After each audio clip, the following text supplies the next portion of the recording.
As somebody that does crossing over work and works with spirits, every now and then you're going to have a situation where you might be surprised or taken by surprise in a way that you didn't expect. I'll share one of those with you today. Before we jump in, make sure that you subscribe and hit the notification button, because if you're on your intuitive journey, your awakening, this is a channel that is empowering you, giving you the tools and the knowledge to take your spiritual path to the next level. And I don't want you to miss any of it.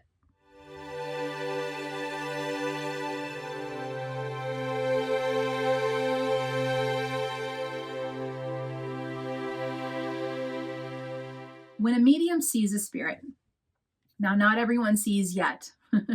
Seeing is something that most people who do crossing over work do eventually start to experience. For some people, though, they can feel and they can hear, and that's their strength. But for a medium who their strength is visual, which is the case for me, I like to share with people frequently, if I can, in multiple settings and situations, because I think it's important to hear that it's not always this solid, perfect vision of a spirit. When a spirit comes through, it tends to be transparent or translucent, or there's bits and pieces that come through a little stronger that you might understand. So for me, when I see a spirit, I see them outside of myself. Some people see them in their third eye, in their intuitive mind, but I see them outside of myself. And initially, when a spirit's trying to get my attention, and this is what I'm going to get to in this session today, how it can be different sometimes, and that you'll get through this. But let me share with you one of the examples of how it can be different. But when a spirit draws my attention, it's almost like when you see heat rising on a road. It's kind of like that translucent, shimmery. It's almost like that shows up near me, 3, 4, 5 feet away, in more of a human type form. And it's when I focus in on that and let my gaze relax and defocus from the agreed upon reality, that I'm able to see and hear more from that spirit. So it's kind of like getting my attention. Okay, I'm aware that there's a spirit present, because spirits coming through for mediums, with a rare exception, on the regular, come through translucent or kind of faded. And I know that when we talk as mediums about, oh, I saw this spirit, that can very often come across as, that I saw this spirit just like I saw another person. And, the movies are great. You go watch the movies and you see spirits walking around like they're completely solid.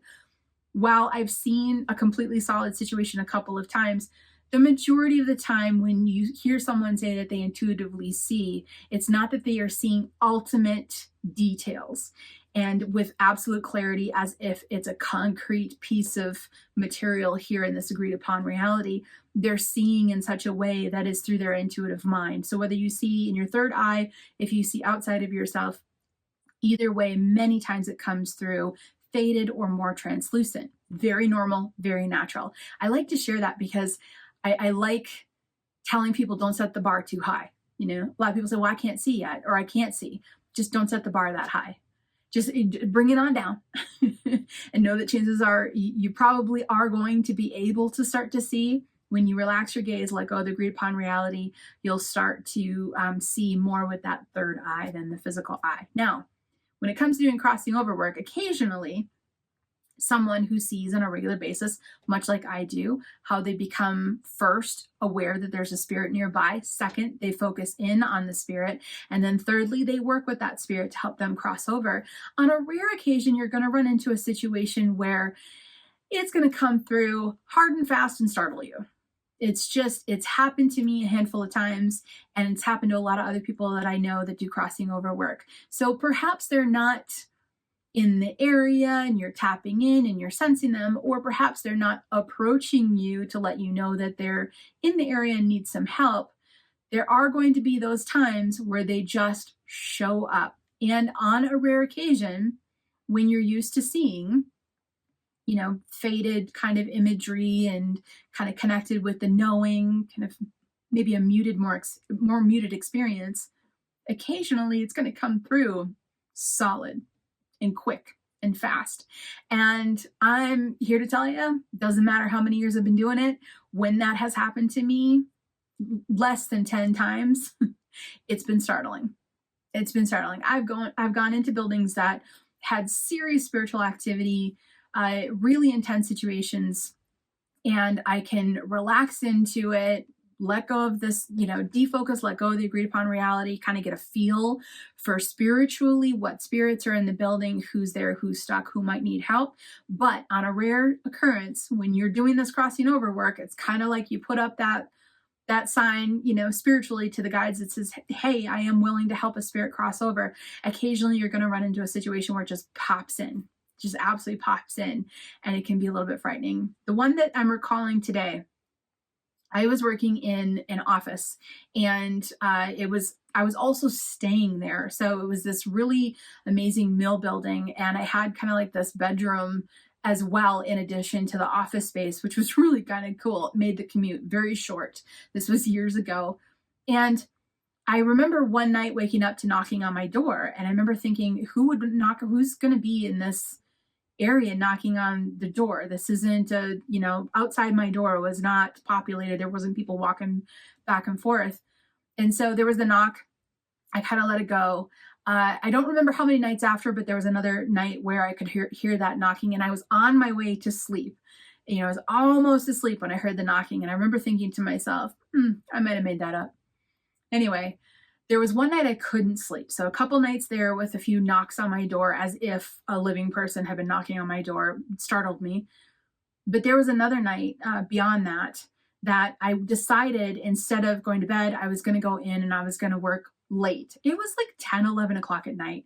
The entire office was dark. Beautiful mill buildings, huge windows. So it's dark outside. The entire office is dark. But in my cubicle area, because this was like cubicles, I had my lights on. So if you would have like approached our office and looked in the window, you would have seen, that me in the back corner working late at night with this just like little hum of lights, right? And I'm working. No one else is in the building. I'm not over in the bedroom area. I am now in the full office, but no one else is there. It's late, 10, 11 o'clock at night. All of a sudden, up to my left, my cubicle met up to a point, and it was probably about a 5-foot tall cubicle.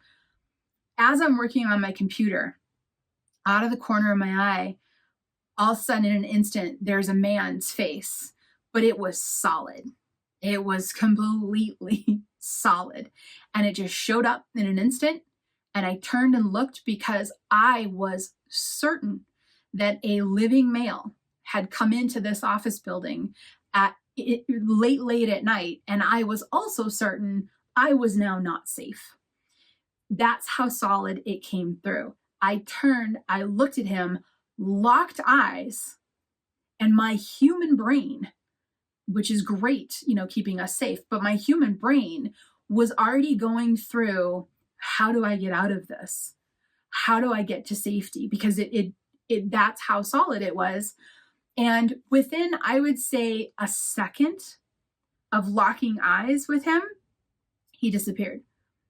This is one of those situations where I could tell you, I could describe his hair, facial hair, I could describe his eyes and everything else, but it had come through so solid, so quick, so fast that I could have sworn a living man was in this office, locked at night. I was alone, and that he had popped up right underneath that cubicle.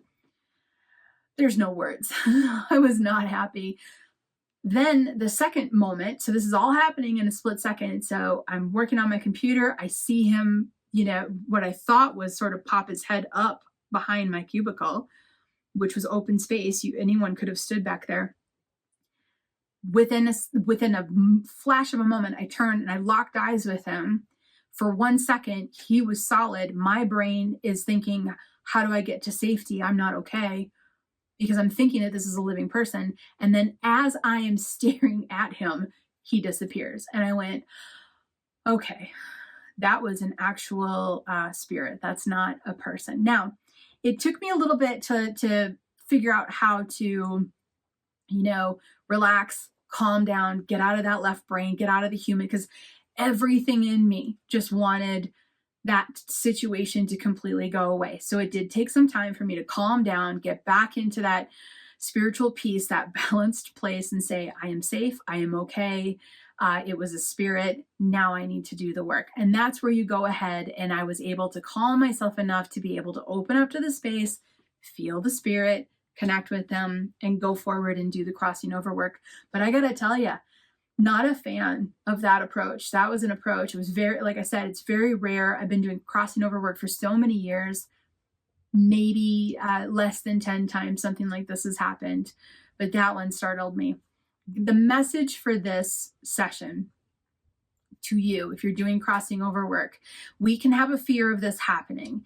And I am a realist with this. I don't want you to think it's never going to happen. I'm not going to be the one to sit here and say, oh, it's never going to happen. You're never going to see something in, very solid form that might startle you. This might happen. What I do know, working with thousands of students, thousands of people that have done this work across the globe, what I do know is every single time I've ever heard this happen to anyone, that person has always been okay. Yes, you had the startle. Yes, you had the moment. Not a fan of the moment, but in the end, you will always be okay. You will never be given what you can't handle. You are absolutely protected by spiritual guides. If you're stepping into crossing over work to do this, to help spirits cross, you will always be okay. And sometimes on a rare occurrence, a spirit's not going to know the best way to approach you. Perhaps maybe not think, hey, shouldn't approach this woman who is alone and isolated in this dark office building mill all by herself. Maybe I shouldn't approach it this way. It might scare her. This is not the thought process that happens. But these situations do happen. Not to everyone. I just want you to hear today, if you're doing crossing over work, and this does happen, you're okay. You're going to be okay. It will always end up positive on the end, even though you might be startled. It's a possibility. And they don't always know, the best way to approach. Sometimes that's okay. They're the one that's in need. They are the ones that are need a little bit of help. And if you come around the corner and it surprises you, if you can move through that surprise in order to assist the spirit, assist the person crossing over to go home, that's the best plan of action. Why? Because ghosts are people too.